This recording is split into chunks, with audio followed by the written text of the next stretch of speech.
semuanya, selamat datang di kelas online Public Speaking for Beginner. Pada pertemuan pertama, saya, Sirlin Ananda Lutfi, akan menyampaikan materi mengenai dasar-dasar komunikasi efektif.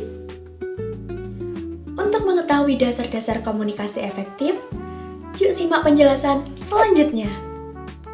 Komunikasi efektif merupakan proses penyampaian pesan dari komunikator kepada komunikan dengan cara optimal agar menghasilkan pemahaman yang sama sesuai tujuan awal.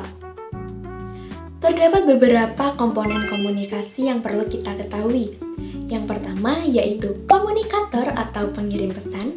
Yang kedua ada komunikan atau penerima pesan. Yang ketiga ada pesan yang merupakan informasi, ide, atau gagasan yang ingin disampaikan.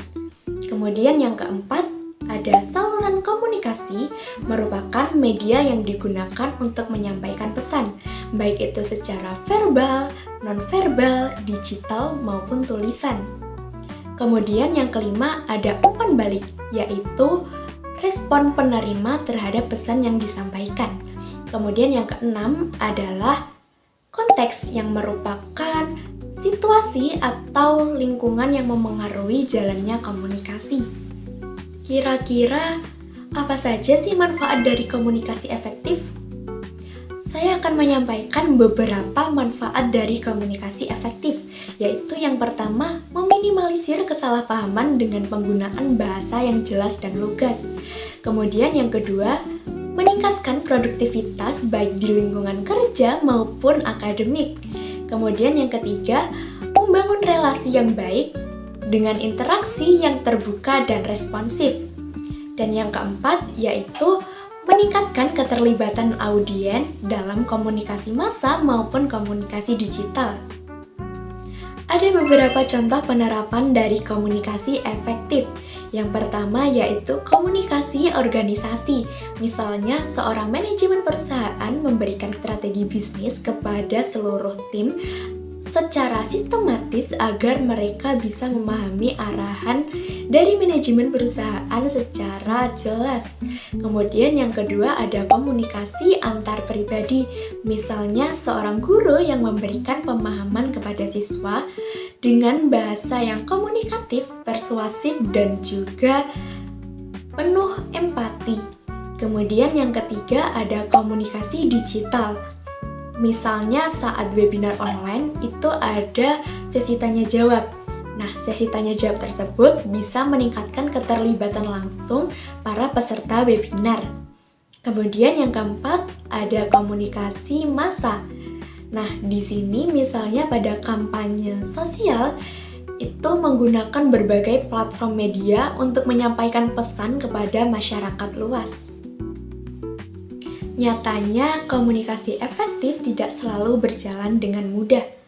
Ada beberapa hambatan yang sering seseorang alami saat mereka melakukan komunikasi efektif. Di sini saya membaginya menjadi 3 jenis, yaitu psikologis, linguistik, dan juga lingkungan. Nah, untuk psikologi sendiri itu ada emosi, minat pribadi, dan juga persepsi yang berbeda. Kemudian untuk linguistik sendiri itu ada penggunaan bahasa yang terlalu kompleks atau ambigu.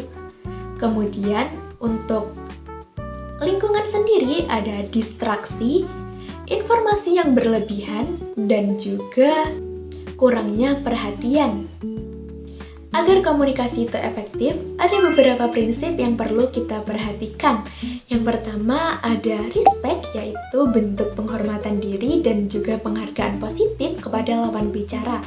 Kemudian yang kedua ada empati, yaitu kita harus bisa merasakan apa yang orang lain rasakan. Kemudian yang ketiga ada audible, yaitu makna pesan harus dapat didengarkan dan juga dimengerti.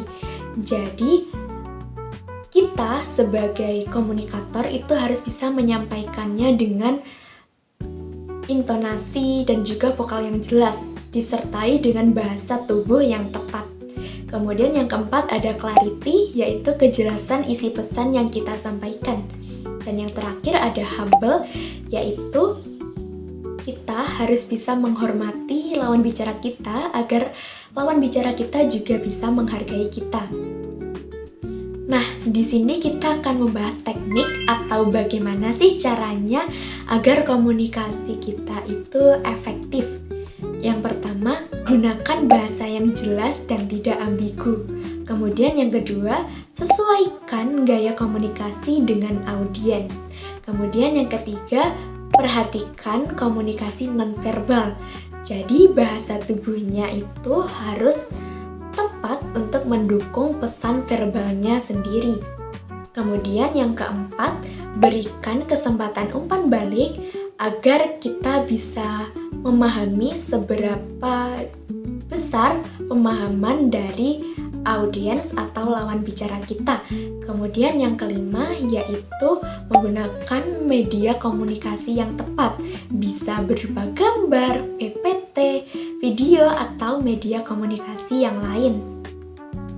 Nah, selanjutnya kita akan membahas mengenai kesalahan apa saja sih yang perlu kita hindari dalam komunikasi efektif.